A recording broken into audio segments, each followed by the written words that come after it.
क्योंकि इसकी बड़ी महिमा है। कारण क्या, आप पढ़ना गरुड़ पुराण का प्रेत कल्प, उसमें लिखा हुआ है कि जब आत्मा शरीर छोड़ती है तो तुरंत संयमनीपुरी जो नरक की राजधानी है वहां पर जाकर उसकी हाजिरी लग जाती है। तुरंत आत्मा फिर वहीं आ जाती है जहां उसका मृत शरीर पड़ा होता है।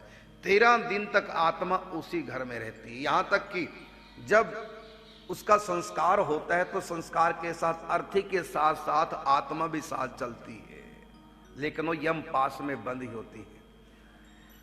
अपने सिर को जलता देखकर उसको कष्ट भी होता है, उसको जलन भी होती है। फिर वो अस्थियां जब गंगा जी में डालते हैं तब उनको तसल्ली होती है। तो ये सब लिखा हुआ है वहां पर। तो उसमें लिखा हुआ है कि जहां अग्नि संस्कार होता है आत्मा वहां जाती है साथ साथ।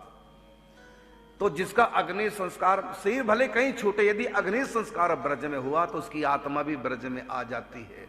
और आत्मा यदि ब्रज में आ गई तो फिर ब्रज से बाहर नहीं जाएगी, क्योंकि यदगत्वा न निवर्तन्ते तद्धाम परमम। तुरंत उनका खाता यमराज, उस आत्मा का खाता भूतेश्वर महादेव जो मथुरा में शंकर जी हैं, भूतेश्वर महादेव के पास उनका खाता यमराज पहुंचा देते हैं कि अब ये व्यक्ति नरक नहीं जा सकता। क्यों? क्योंकि इसका संस्कार ब्रज में हुआ है और आत्मा एक बार संस्कार के बहाने से ब्रज में प्रवेश कर गई और ब्रजवासियों का जो कर्मों का हिसाब किताब वो तो आपके पास है। तो भगवान शंकर जी के पास आ जाता है और शंकर जी उसको फिर नरक में भेजकर क्या करते हैं, यदि अपराध किया है विशेष व्यक्ति ने, ऐसा भी है, तो उसको ब्रज में ही जन्म दे करके और संतों का संग करा करके अंत में उसका उद्धार कर देते हैं।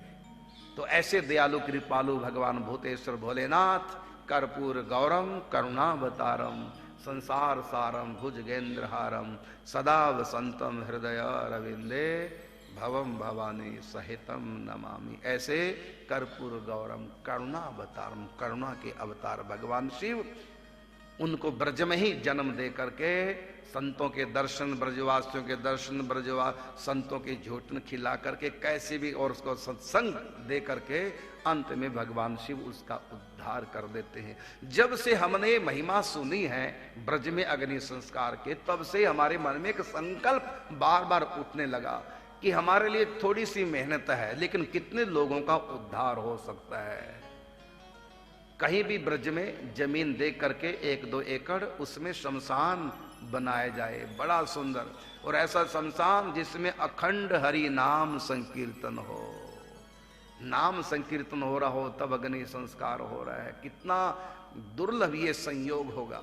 तो तब से हमने किशोर शरण जी से कहा क्योंकि हम अपने मन की बातें सब उन्हीं से करते हैं, तो अब इस पर काम चल रहा है कि ब्रज में कहीं भी ऐसी जगह मिले और बड़ा इतना सुंदर बनाए, वहां अखंड संकीर्तन धुन चलती रहे नाम की, और इतना सुंदर बने कि उसको शमशान को देखकर हर व्यक्ति का मरने का मन करने लग जाए।